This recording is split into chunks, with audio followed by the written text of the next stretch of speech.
बहुत समय पहले की बात है। एक गांव में एक युवा लड़का नाम रवि रहता था। रवि बहुत ही साहसिक और निडर था और उसे कभी भी डर का आभास नहीं होता था। उसके साथ रहने वाले लोग हर बार उसकी साहसिकता की चर्चा करते थे। एक रात गांव में एक खौफनाक अंधेरे की घटना हुई। रवि के दोस्तों ने उसे बताया कि वह जंगल के पास एक पुराने भूतिया मकान में रहता है। उस भूतिया मकान का कहना है कि वहां प्राकृतिक अस्तित्वों की ताकत का नामुमक अनुभव होता है और वहां रहने वाले लोगों की आत्माओं को घायल करने की ताकत होती है। रवि को यह सुनकर भी डर का आभास नहीं हुआ। वह अपने दोस्तों के साथ वहां जाने का फैसला कर लिया।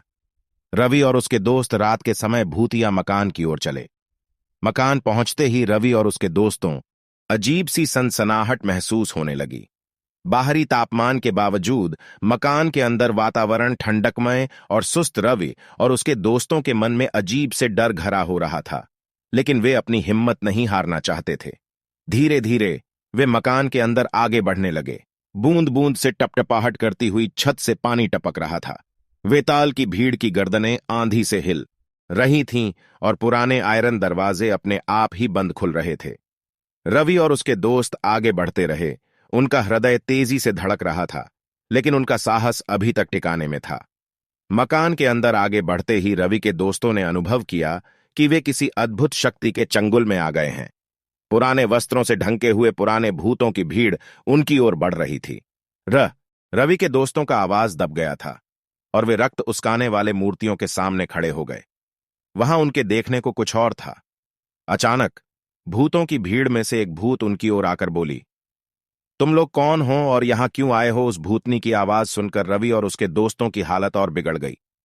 उन्होंने एक दूसरे की ओर देखा और देखा कि उनके पास कोई रास्ता नहीं है। वे मकान के अंदर फंस गए थे और भूतों की भीड़ उनके चारों ओर बढ़ रही थी। भूतनी चीखने लगी, तुम लोग यहां क्या कर रहे हो? ये मेरा घर है और यहां तुम लोग का कोई स्थान नहीं है।